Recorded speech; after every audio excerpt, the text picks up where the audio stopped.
வசனம் தியானிக்கையில்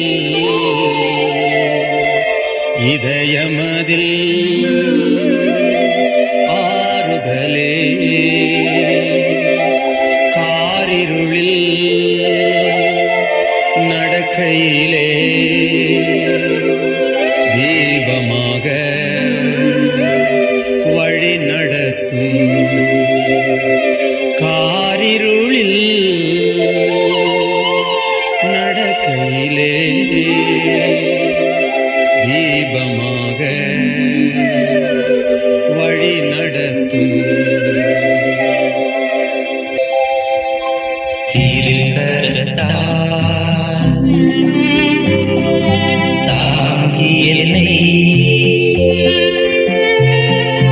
தீர்ச்சித்தம்போ நடத்திடுமே.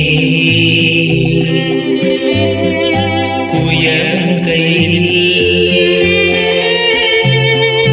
களிமண்ணு நான் அனுதினம் நீ வளைந்திடுமே.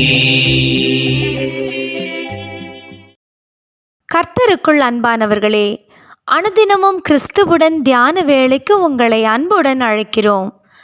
இன்றைய தியானத்திற்கான வேத வாசிப்பு அப்போஸ்தலர் 9ஆம் அதிகாரம் வசனங்கள் 1 முதல் 9 வரை.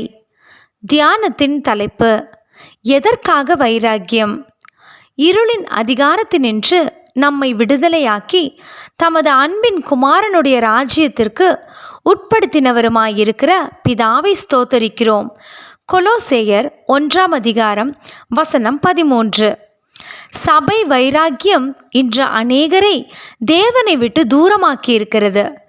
தங்கள் சபையிலே உயர்ந்த இடத்திலே பெயர் புகழோடு இருக்கவே பலர் விரும்புவது உண்டு.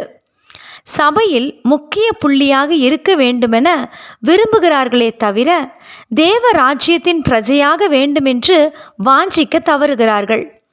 பவுல் கொலோசேயருக்கு எழுதும்போது நம்மை இருளின் அதிகாரத்தினின்று விடுதலையாக்கி தமது அன்பின் குமாரனுடைய ராஜ்யத்திற்கு உட்படுத்தினவர் என்று குறிப்பிடுகிறார். சபை என்பது கிறிஸ்துவுக்குள்ளான அன்பின் ஐக்கியத்தில் வளருவதற்கு நம்மை ஊக்கப்படுத்தும் இடமே தவிர நாம் வைராக்கியம் கொண்டு பதவி வகிப்பதற்கு அல்ல. நமது வைராக்கியம் தேவ ராஜ்யத்திற்கு அடுத்ததாக இருக்க வேண்டும்.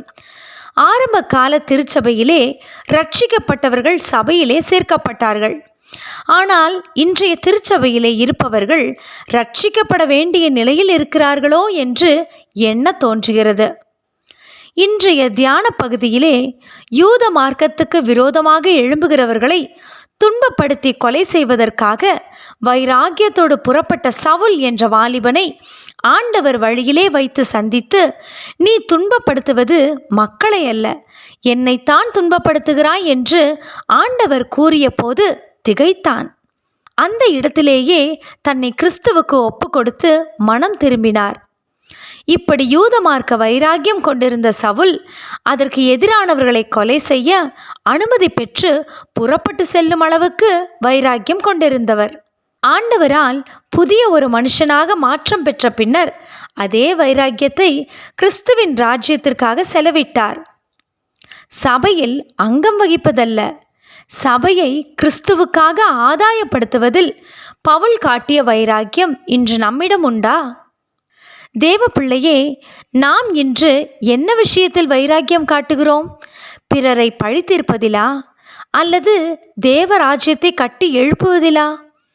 நாம் ஒவ்வொருவருமே கிறிஸ்துவுக்காக பணி செய்ய வைராக்கியத்தோடு புறப்பட வேண்டிய காலம் இது.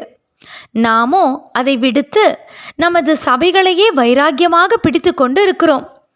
கடைசி நாளில் நியாய தீர்ப்பில் நாம் நிற்கும்போது நான் எந்த சபையை சேர்ந்தவன் என்று தேவன் கேட்க மாட்டார். எனது வாழ்வை நான் சரிவர ஓடி முடித்திருக்கிறேனா என்பதையே அவர் கேட்பார். அந்த ஓட்டத்தை நாம் சரிவர ஓடுவதற்கு நம்மை ஆயத்தப்படுத்துவதே நமது சபை. மாத்திரமல்ல, சபை என்பது யார்? நாமேதான். ஜெபம் செய்வோமா? அன்பின் தேவனே, இருளின் அதிகாரத்தினின்று எங்களை விடுதலையாக்கி உமது ராஜ்யத்தின் பிள்ளைகளாக ஏற்றுக்கொண்டீர். உமக்கு ஸ்தோத்திரம். தேவனுடைய ராஜ்யத்துக்காக வைராக்கியம் கொண்டவர்களாக வாழ கிருபை செய்தருளும். ஆமேன்.